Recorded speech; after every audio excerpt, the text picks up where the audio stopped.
सिंधु सभ्यता में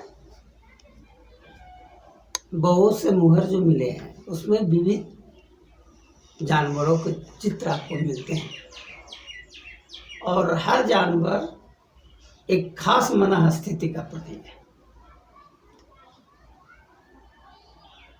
क्रम से अगर बताया जाए तो बिना कुंवर वाला सार, कंपित एक श्रृंगी और सम्यक एक श्रृंगी, एक क्रम से 4 स्टेज को दिखा रहा है। यह एक कड़ी में है जुड़ा हुआ ये चारों, और बहुत सारे मोहरे जो मिली हैं इन्हीं 4 कड़ियों के इर्द गिर्द है।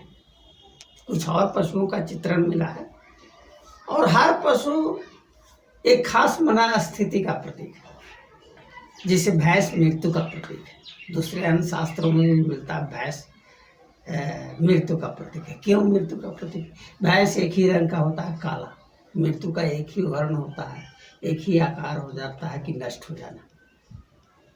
तो भैंस का कहीं भी चित्रण देखे तो समझिए कि मृत्यु के बारे में बता रहा है, अराजकता के बारे में बता रहा है। अमरता सार्थक है, अमरता सही दिशा की ओर बढ़ना है, वो अनुभूति। और मृत्यु और अमरता दोनों का केंद्रीय विषय है शून्य। शून्य के बारे में जान करके एक को मृत्यु का एहसास होता है और एक ध्यान और गणना कर करके उसी से शून्य के वजह से वो अमरता का बोध करता है। तो भैंस मृत्यु का प्रतीक है।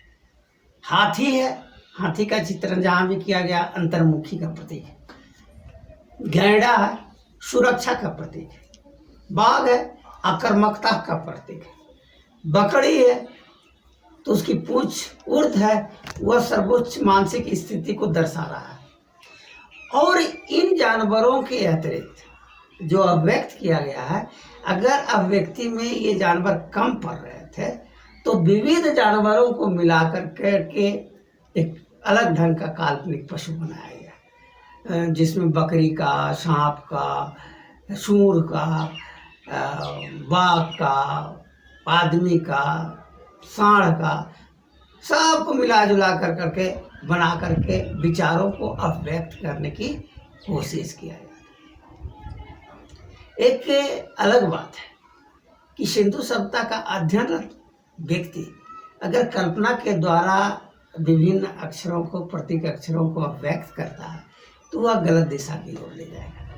वह समझे उससे, लेकिन अखंडता की अनुभूति प्राप्त व्यक्ति जो समझा रहे हैं उससे समझे, खुद समझने की कोशिश नहीं करे, नहीं तो अभिव्यक्त करने की कोशिश नहीं करे अपने अक्षरों को, क्योंकि अक्षरों को अभिव्यक्त करेगा तो कल्पना उस पर हावी हो जाएगी और उस प्रतीक अक्षर का अभिव्यक्ति सही ढंग से नहीं कर पाएगा।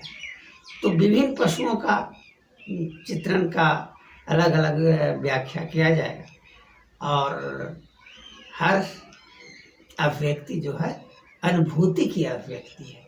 यह बात अच्छी तरह जान लेने की ज़रूरत है। और शून्य विषय है, शून्य को प्राप्ति, उस अनुभूति को प्राप्ति करने में जो विविध अनुभूतियां हैं उसके विभिन्न स्तर के जानवरों का उपयोग किया गया है। बकरी का जो चित्रण किया गया है सबसे महत्वपूर्ण बकरी है।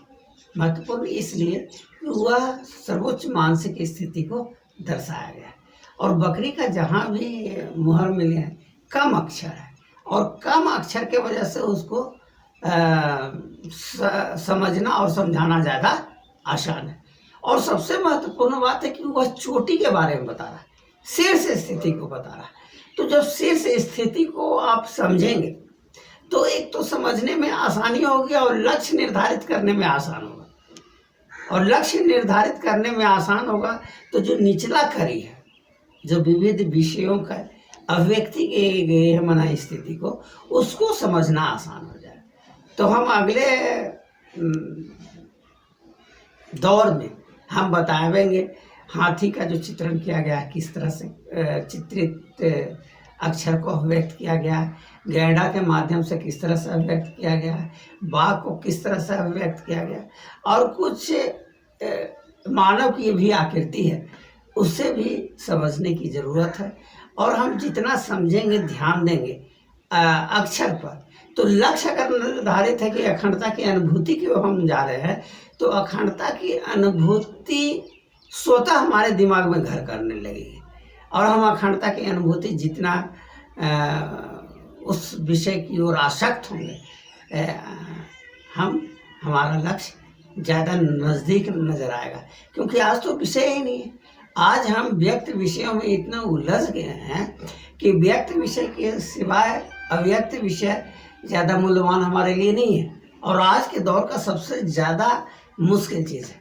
पहले व्यक्त विषय नहीं था, भौतिक विज्ञान इतनी तरक्की नहीं किया था, तो लोगों के जो साधक थे उसका मन स्थिति ज़्यादा इधर उधर नहीं डोलता था। उनके लिए खासम खास था अखंडता की अनुभूति।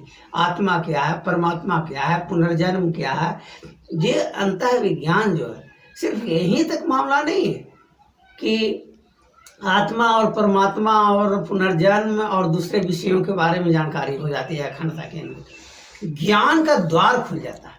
आपको लोगों को समझ ही में नहीं आता कि ज्ञान क्या है। एक देशभक्त को लगता है कि देशभक्ति ही सबसे बड़ा ज्ञान है। एक धार्मिक आदमी को लगता है कि हमारा जो धर्म का रीति रिवाज है वही सबसे बड़ा ज्ञान है। एक जातिगत व्यवस्था में यकीन करने वाले लोगों को लगता है कि यही सबसे बड़ा ज्ञान। ये ज्ञान नहीं है, यह ज्ञान को बांधने वाला चीज़ है कि हम ज्ञान के रास्ते में हम दूर होते जा रहे हैं। तो विभिन्न मोहरों की चर्चा चलेगी और यह आहिस्ता आहिस्ता जानने की ज़रूरत है। यह समझिए कि भौतिक विज्ञान का जो विकास आप देख रहे हैं 200-300 साल के अंदर का, और वो 3000 साल का ज्ञान है। सारे लोगों का, सारे शीर्ष लोगों का, सबसे ज़्यादा विचारशील लोगों का, सबसे ज़्यादा बौद्धिक लोगों का ज्ञान 3000 साल को समेटे हुए सिंधु सभ्यता। तो उसको ज़्यादा गंभीरता से समझने की ज़रूरत है। और एक समय ऐसा आता है जीवन में कि जब व्यक्त विषय का ज्ञान हमें तुच्छ नजर आने लगता है और अव्यक्त का ज्ञान के प्रति हम आकर्षित होते हैं, और उस समय आकर्षित होते हैं जब काफ़ी देर हो जाती है, हम समझने में अक्षम हो जाते हैं, अनुभूति से दूर होते चले जाते हैं, और तब हम कुंठा में ही मरते हैं। और अखंडता की अनुभूति प्राप्त व्यक्ति कुंठा में नहीं मरता है, ओजपूर्ण जीवन में जीता है, आनंद के साथ मरता है।